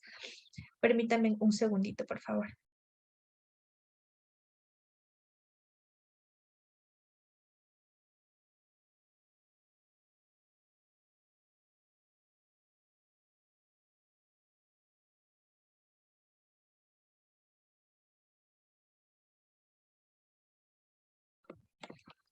Listo, muchas gracias. Entonces, para esta parte de bienes y servicios ambientales, al igual que en el caso anterior, he tratado de agrupar un poquito las metodologías que pude encontrar información con base en los mecanismos que estarían utilizando para poder llegar a los costos de valoración. Entonces, les planteo estas 4 categorías, lo que serían los métodos basados en información de mercado, métodos basados en preferencias reveladas, métodos basados en preferencias declaradas y métodos deliberativos. Estas metodologías que les estoy presentando aquí justamente pude obtener, como les digo, buscando bibliografía de valoración de diversos autores. Y cada uno de los autores plantea como que el sustento técnico que he utilizado para poder haber llegado a estas metodologías. La intención que yo tenía con esta parte es justamente como que puedan tener ustedes una idea de forma un poquito general de cuáles serían los diferentes mecanismos que se pueden emplear y cómo cada una de estas metodologías va abordando sus diferentes conceptos y criterios para establecer los valores. Entonces, dentro de la metodología de información de mercado, basada en información de mercado, tenemos estas 4 metodologías, lo que son los precios de mercado, los costos evitados, los costos de reemplazo y los costos de mitigación. La primera de ellas es los precios de mercado. Y esta metodología lo que nos dice, o en realidad más bien que tiene, es estimar el valor económico de los servicios ambientales comerciados en mercados existentes. Como les indicaba un momento con el ejemplo de la madera, esto es un bien ambiental que sí tiene un mercado, porque obviamente existen muchas empresas que pueden comprar madera para darle diferentes fines. Puede ser fabricación de muebles, fabricación de papel, entre otros. Entonces, este es un bien que sí está sujeto a ser comercializado y al estar sujeto a ser comercializado, es factible que nosotros podamos encontrar un costo de mercado. Es decir, al ejemplo de la madera, vamos a tener que 1 metro cúbico de este tipo de madera cuesta este valor en el mercado. Si es que es de otro tipo de madera, cuesta este otro valor. Entonces, esos son valores a los que sí podemos acceder y simplemente el cálculo va a provenir de multiplicar la cantidad del servicio ambiental que yo requiera y por el precio obviamente que tenga. ¿Cuáles van a ser las ventajas y desventajas de aplicación de esta metodología? Como ventaja, tenemos la primera que les comentaba hace unos minutitos, que la información de los precios se va a obtener con mucha facilidad y que el ámbito de su aplicación va a ser sencillo. Como les digo, es simplemente una multiplicación simple del costo por la cantidad. La información de los precios la voy a poder encontrar en diferentes fuentes oficiales, entonces no voy a tener una mayor dificultad en encontrarlos. ¿Cuáles van a ser las desventajas, en cambio, que va a tener esta metodología? La primera de ellos es que varios servicios ambientales no se comercializan. Entonces, si bien voy a poder aplicar la metodología para alguno de ellos, si es que en algún caso tengo diferentes tipos de valores ambientales, en otros no les voy a poder asignar un costo. Entonces, el uso de la metodología se vería limitada a usarlo parcialmente o no poder usarla para no tener como segmentado o segregado las formas de cálculo que yo tenga de mis servicios ambientales.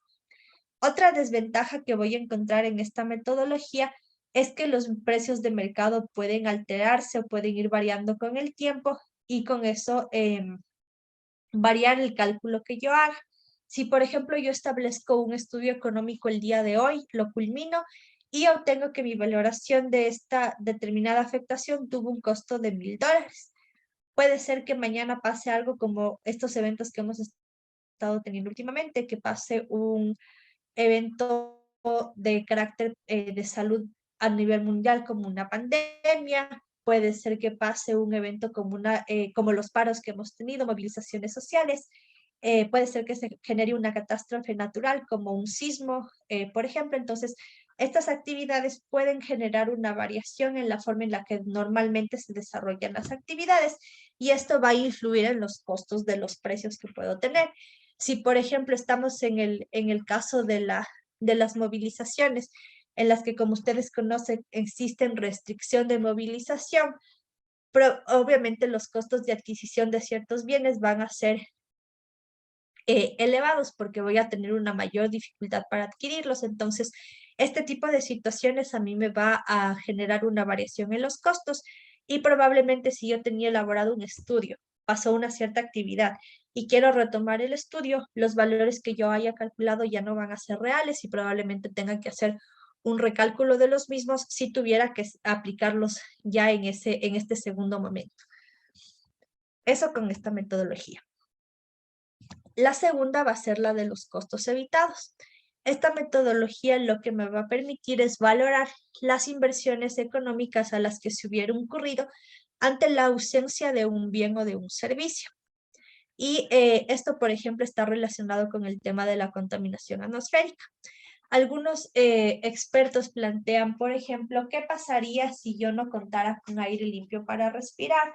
Si me ocurriría algo parecido a lo que ocurre en China, por ejemplo, que en algunos sectores los niveles de contaminación son tales que la población tiene que buscar algunos otros mecanismos para provisión de aire limpio. Digamos que llegáramos a estos futuros medio posapocalípticos en los que voy a tener que andar a cargar mi tanque de oxígeno todo el tiempo porque afuera en el ambiente no cuento con un aire en condiciones adecuadas para respirarlo. Entonces, esta metodología trata de tomar ejemplos como estos y a través de este análisis saber cuál sería el costo que me estoy evitando.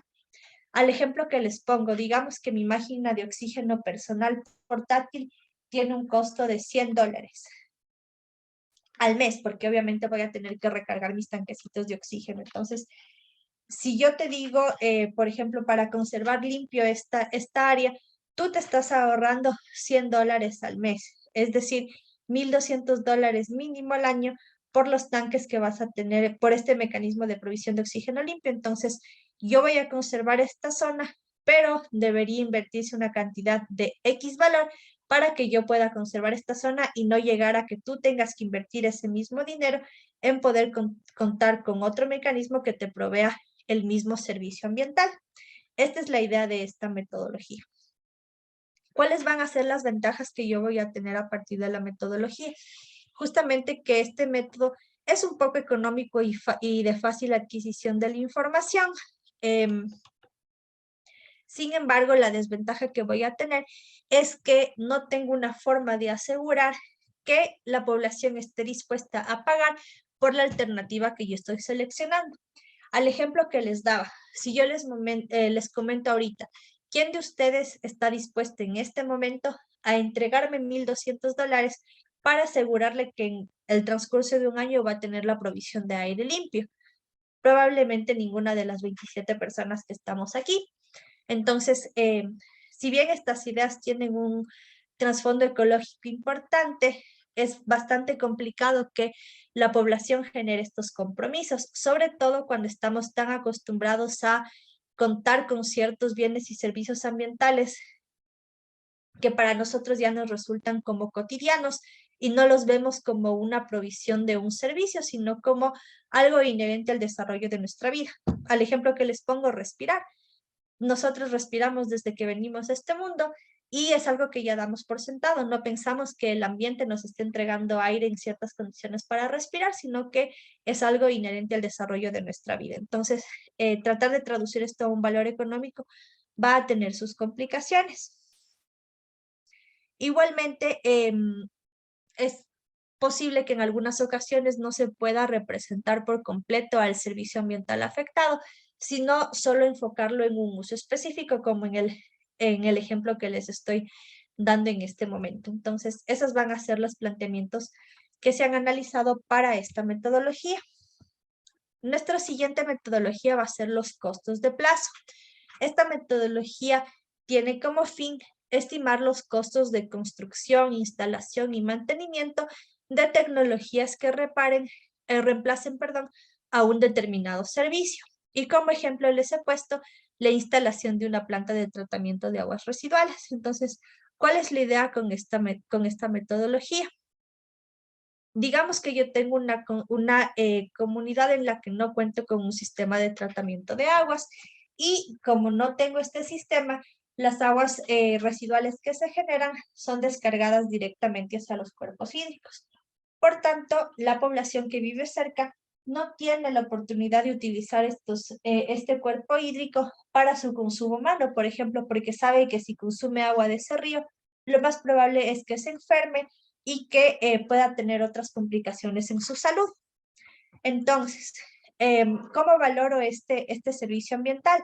Puedo estimar cuánto me costaría a mí como municipio, por ejemplo, construir una planta de tratamiento de aguas residuales que me garantice que, en primer lugar, las descargas puedan tener una gestión adecuada y, en segundo, que el cuerpo hídrico receptor deje de recibir cargas contaminantes y que pueda tener una capacidad de autodepuración que a futuro le permita seguir proveyendo de los servicios ambientales que dejó de hacerlo a raíz de estos impactos negativos. Y ese sería el costo que se le asignaría a este servicio ambiental. ¿Cuáles son las ventajas de esta metodología? Es que me va a permitir estimar tanto los costos directos como los costos indirectos y los beneficios, más bien dicho, directos e indirectos que yo voy a tener como resultado de la aplicación de estas alternativas tecnológicas para la resolución de estos problemas de carácter ambiental. Y la obtención en este caso de los valores económicos tampoco me va a traer una mayor dificultad, porque a través de cotizaciones, estudios, etcétera, de ingeniería, voy a poder estimar cuál es el costo de la alternativa tecnológica que yo podría implementar para resolver el problema. ¿Cuál va a ser la desventaja que yo voy a tener? En primer lugar, es que no voy a poder usar la metodología cuando se tengan bienes o servicios que tengan ya daños irreversibles. ¿Cuál podría ser un ejemplo aquí? El río Machangar. Ustedes saben que este río ya es un río en la ciudad de Quito que se encuentra muerto y prácticamente es imposible que se pueda recuperar ese río y que algún día vuelva a tener vida acuática en su interior, que la gente pueda usarlo para algunas actividades. Es algo que no va a poder darse. Entonces, en este caso yo no podría justamente ganar nada generando un sistema de tratamiento de aguas residuales, cuando a pesar de eso no voy a poder recuperar las características de este cuerpo hídrico. Entonces, en ese caso, la metodología no me resulta útil porque la alternativa tecnológica que yo estoy proponiendo no me está permitiendo resolver la situación ambiental negativa que he identificado. Esto con esta metodología. Y finalmente, la última metodología dentro de esta primera categoría de información de mercado corresponde a los costos de mitigación. Y esta metodología lo que me dice es que se establecerán los valores de los costos asociados a las medidas de mitigación, tanto directas como indirectas. El ejemplo que les he puesto aquí es la alteración a la salud por el uso de los plaguicidas. Entonces, justamente yo voy a tratar de valorar aquí cuáles serían los costos asociados a la mitigación de estas afectaciones. ¿Cuál va a ser mi costo, por ejemplo, de usar un determinado tipo de plaguicida? Si es que lo reemplazo a este por uno que sea más amigable con el ambiente. ¿Cuáles van a ser los estudios que yo voy a tener que realizar en la población para saber si es que el uso de estos plaguicidas ha tenido un efecto en su salud? ¿Por cuánto tiempo voy a tener que hacer el seguimiento para justamente trazar una línea de tiempo que me permita ver cómo va variando la salud de esta persona a raíz del uso de uno o de otro de los plaguicidas que estoy planteando, etcétera? Entonces, estos costos son los que trato de ver dentro de esta metodología. ¿Cuál va a ser mi ventaja? Es que puede emplearse tanto para daños recientes como para daños con mayor temporalidad. En uno u otro caso, la extensión de las actividades que yo tenga que implementar va a ser distinto, pero voy a poder justamente emplear para diferentes casos. Sin embargo, la limitación que yo tengo es que, aparte de tener un bajo rendimiento, voy a tener una dificultad en restaurar funciones ecosistémicas. Al igual que les mencionaba en el caso anterior del río Machangar y la planta de tratamiento, en algunas ocasiones los efectos han sido tan intensivos y las características de los contaminantes han sido de tales magnitudes que poco o nada voy a poder hacer por restaurar o revertir estas afectaciones. A pesar de que, al ejemplo que les pongo, use un plaguicida que sea amigable con el ambiente, que no sea tóxico, que sea biodegradable, etcétera, probablemente la salud de las personas ya tenga complicaciones, que ya no tengan un revés y que va a ser una condición que van a tener para el resto de su vida. Entonces, estas son las complicaciones. Ahora, al igual que en el caso que veíamos hace 2 láminas, tampoco podemos garantizar que la población esté dispuesta a pagar por las medidas que nosotros planteamos para minimizar los efectos de estas alteraciones. Eso va a ser una tónica bastante común por lo general en las diferentes metodologías. Como les decía, siempre que se trata de dinero, vamos a tratar de gastar lo menos posible. Tenemos esta metodología de preferencias relevadas como una segunda categoría y dentro de esta solo pude localizar un método que es el de costos de viaje. Y en este caso lo que me indica es que se trata de ver una valoración de las áreas naturales que cumplen funciones de recreación y esta valoración se establece en función de la demanda del servicio ambiental. Como ejemplo aquí les he puesto la restricción de ingreso de turistas a Galápagos. En algún momento, no recuerdo exactamente el año, se vio que había una característica que estaba pasando más comúnmente, que era que mucha gente que ingresaba como turista a Galápagos ya no salía de la isla, hacía una residencia permanente en el lugar. Como este lugar de las Islas Galápagos es un ecosistema que tiene unas características de sensibilidad especiales, obviamente la alteración de los niveles de población trae con ello una serie de impactos asociados, como por ejemplo, si tengo más gente, voy a necesitar una mayor demanda de alimentos, voy a generar una mayor cantidad de desechos, entre otros. Entonces, cuando estos niveles llegan a ser críticos, como Estado me llevan a tomar medidas en las que yo pueda garantizar que los límites que imponga me procuren que no se lleguen a estas situaciones críticas en las que la gestión que yo realice no termine siendo suficiente o que no cuente con los recursos para hacer una gestión que sea la adecuada. Entonces, en este caso se plantea, por ejemplo, que hay una restricción o que hayan medidas de control más eficientes que garanticen que las personas que ingresen como turistas únicamente realicen actividades de turismo y culminadas las mismas salgan a sus lugares de residencia originales para no alterar estas condiciones de este ecosistema sensible como les comentaba. ¿Cuáles van a ser las ventajas del uso de esta metodología? Es que es una metodología que va a ser apropiada para estimar valores culturales de recreación y espirituales, que como les indicaba hace un momento son algunas de las categorías que tienen subjetividad y que a mí me pueden generar complicaciones al momento de establecer valores. En este caso de Galápagos, como es un patrimonio natural, patrimonio de la biodiversidad, es un área protegida del Sistema Nacional de Áreas Protegidas y tiene un sinnúmero de categorías especiales por sus condiciones. Por ejemplo, culturalmente yo sí voy a poder establecer valores. En recreación voy a poder sacar valores a partir de diferentes actividades de turismo que pueden realizarse únicamente en este lugar y saber cuáles son los costos que se perderían si es que esta actividad ya no puede realizarse porque se ha contaminado. Por ejemplo, digamos que existe un derrame dentro de la isla en una zona característica para hacer buceo, entonces, ¿cuánto me costaría dejar de poder establecer este buceo en esta zona porque está contaminada y ya no se puede hacer esta actividad? Entonces, esto se le trata de dar este valor. Y en la parte espiritual podría darse también a aquellos sitios en los que las comunidades y pueblos consideren que tienen esta cualidad porque ancestralmente han realizado ahí una serie de actividades relacionadas ya con su propia cultura e idiosincrasia y que justamente tendrían este mismo valor. Digamos, valorar lo que a un turista le cuesta trasladarse a ciertas comunidades para hacer un ritual como el de la ayahuasca, por ejemplo. Entonces, este es un tema espiritual que tiene asociado un coste económico derivado de turismo, por ejemplo. Ahora, ¿cuál sería la desventaja?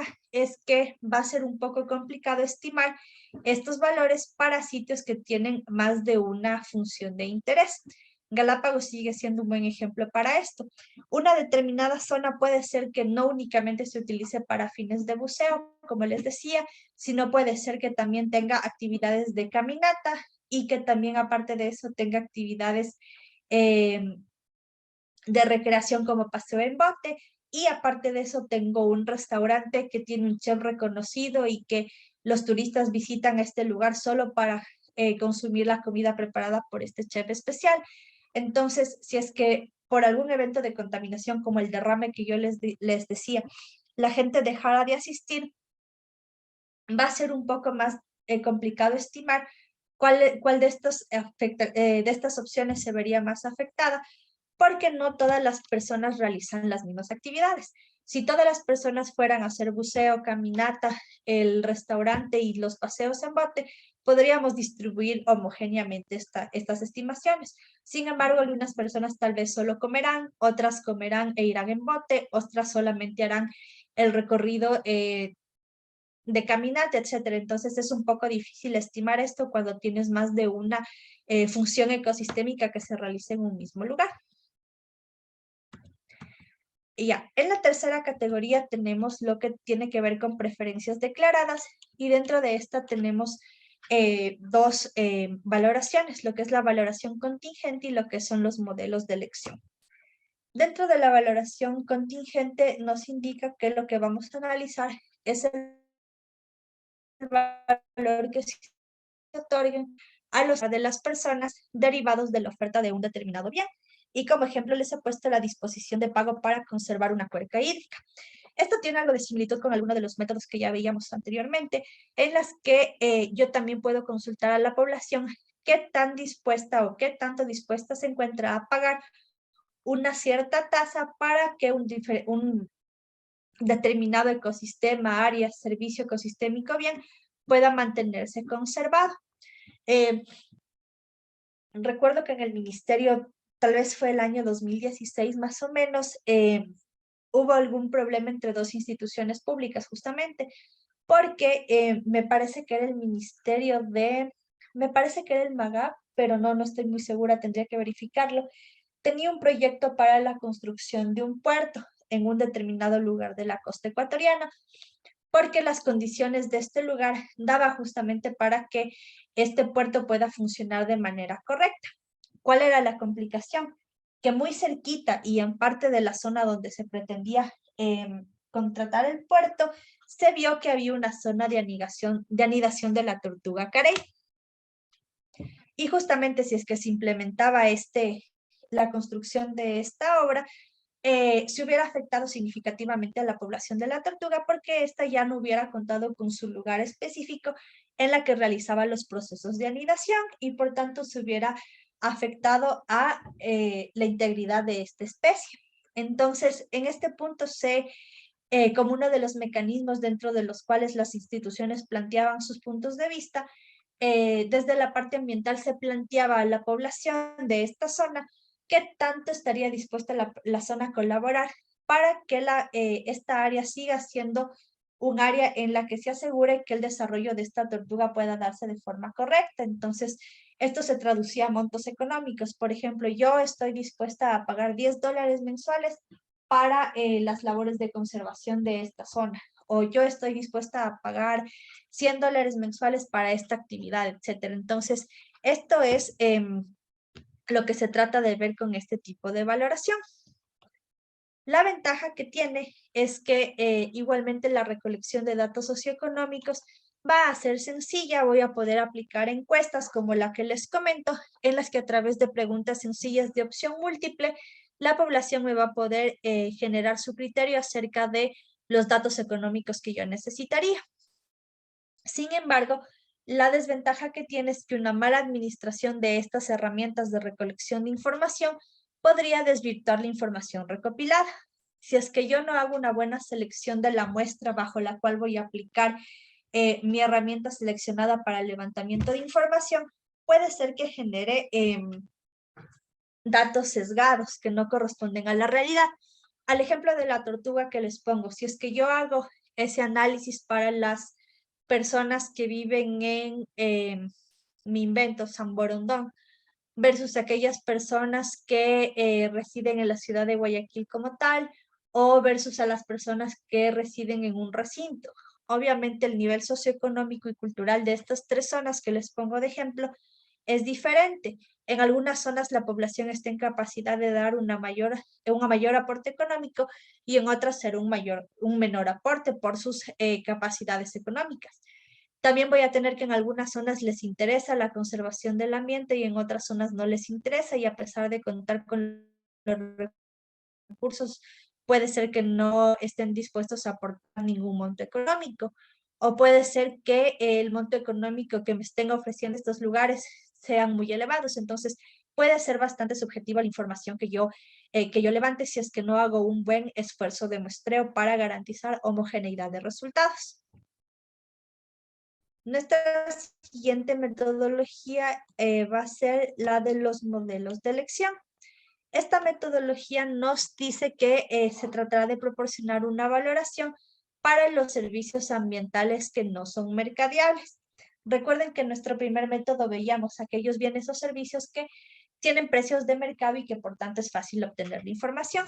Aquí se trata de ver un valor para aquellos bienes que no pueden tener un servicio de mercadeo porque no pueden ser comercializados. Y como ejemplo les ponía lo que es el cobro de las tasas por ingreso a áreas protegidas.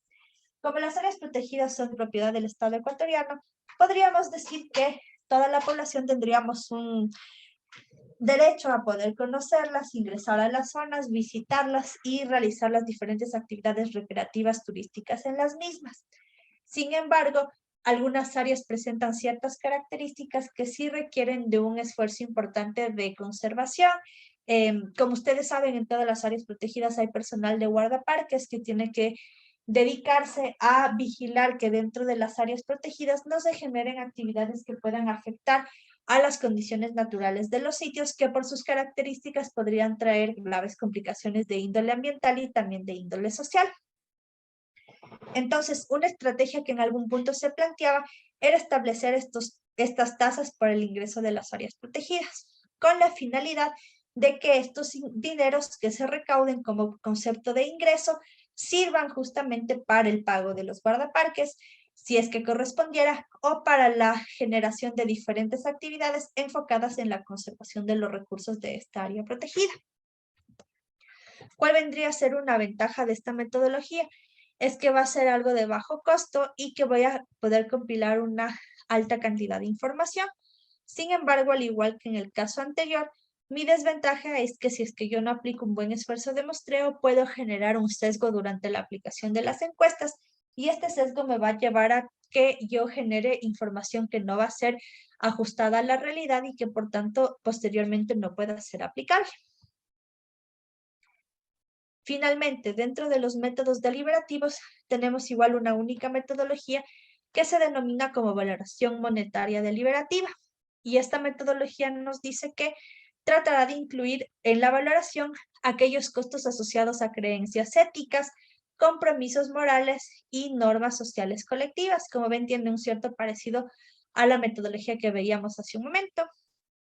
Como ejemplo, les he puesto el cobro de tasas por ingreso a lagunas, cascadas, etc.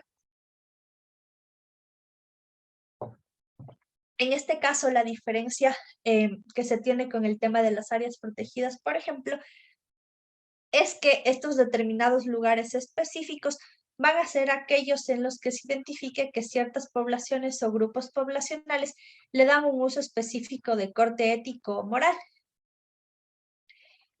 Como ustedes saben, algunas lagunas o cascadas podrían tener estas características para ciertas comunidades, como el ejemplo que yo les pongo, y se haría el mismo ejercicio de valoración, pero bajo esta connotación. ¿Cuál va a ser la ventaja que yo tenga de aplicar este método? Es que voy a manejar acertadamente los conflictos sociales, porque se trabaja de la mano de facilitadores sociales, relacionadores comunitarios, etcétera, que puedan plantear las herramientas correctas para el levantamiento de la información y su socialización. Sin embargo, la desventaja principal que va a tener esta metodología es que va a requerir de voluntad política para la participación pública. Si dentro de la agenda política consideran que establecer un costo de conservación de una laguna no es algo primordial frente a, qué sé yo, establecer programas de salud, entonces no voy a tener mecanismos que me permitan viabilizar justamente estas valoraciones económicas de estos servicios ambientales. Entonces, eso es básicamente todo lo que les tenía preparado hoy en el tema de las metodologías. Como les indicaba, es un poco a veces difícil de comprender bien el uso de estos mecanismos, sobre todo en la parte de bienes y servicios ambientales que van a tener necesariamente esta característica de ser intangibles y susceptibles de interpretaciones. Entonces, hay esta dificultad, pero podemos tomar como referencia lo que estos diferentes autores nos plantean con el fin de que podamos al menos tener un sustento técnico, como les decía al inicio de la clase, de por qué uso o no una determinada metodología, cómo la he utilizado y por qué he llegado a los resultados económicos que planteo. Eso sería básicamente. Entonces, no sé si alguien tiene una pregunta, por favor.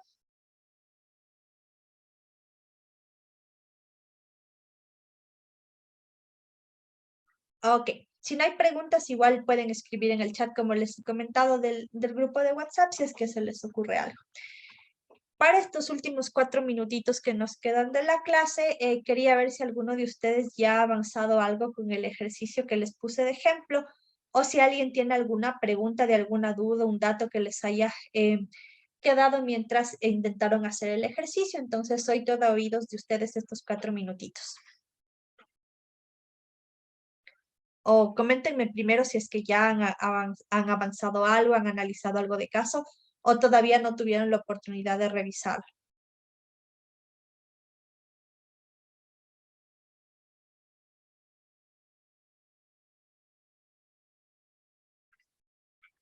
Cualquiera, chicos, de los que están conectados que quiera participar. A ver, en el chat nos indica Washington que aún no lo ha revisado. Ok, no hay problema. ¿Alguien que de pronto haya revisado algo? Ya, si es que no habría un inconveniente. Espero, bueno, como pautas generales, sí, Paula también nos dice que aún no ha podido revisarlo. Ok, no nos vamos a complicar con eso todavía. De forma general, yo traté de ponerles como un texto súper sencillito con unos datos un poquito claves, porque la idea de los temas ya importantes del desarrollo del informe son los que quiero que ustedes vayan a cómo lo harían. Entonces, no les puse un detalle, digamos, extenso, pero sí unos datos importantes. Como sugerencia que yo les podría dar, justamente sería que se lean el caso, que tengan lista como que la plantilla del informe y que si es que ustedes identifican algún dato que creen que debe ir en alguna sección del informe, pues lo vayan colocando y que después si es que necesitan desarrollarlo o argumentar, etcétera, vayan haciendo los desarrollos que correspondan. Pero al menos esta identificación de datos iniciales sería bueno que las puedan ir planteando. Entonces, espero que hasta mañana, que es ya nuestra última clase, ya le puedan terminar de revisar para que podamos conversar sobre el caso en el transcurso de la clase. Eso, chicos, entonces, si no hay más preguntas, a ver, Kevin nos dice que siente que faltan datos. Sí, como les comento justamente, yo no les he dado datos completos porque la idea no es que generemos un informe completo. Yo lo que quiero de este ejercicio de ustedes es que en los temas que ustedes sienten que faltan datos, me planteen qué es lo que harían ustedes para resolver. Una de las opciones puede ser decirme, yo considero que esto se podría resolver de esta forma y plantearlo.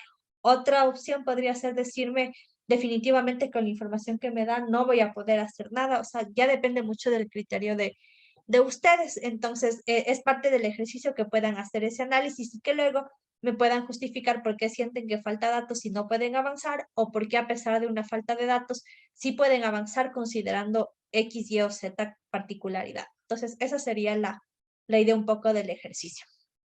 Revísenlo nomás. Sí, claro, para la persona que me escribió el mensaje directo, me escribe nomás a mi número para la consulta, que me dice no tengo ningún problema para ayudarles siempre y cuando pueda ayudarles con la respuesta. Eso entonces, les agradezco mucho por su participación en esta clase. Nos vemos el día de mañana. Mañana vamos a tratar ya casos prácticos, como les decía, de peritajes que se han desarrollado en el ministerio y que son susceptibles de ser compartidos porque ya llegaron a una fase de audiencia. Eso les explico con mayor detalle el día de mañana. Conmigo sería todo. Les agradezco mucho por su asistencia nuevamente. Espero que descansen, que tengan una buena noche y nos vemos mañana a las 8 de la noche. Descansen, por favor. Gracias. Hasta mañana.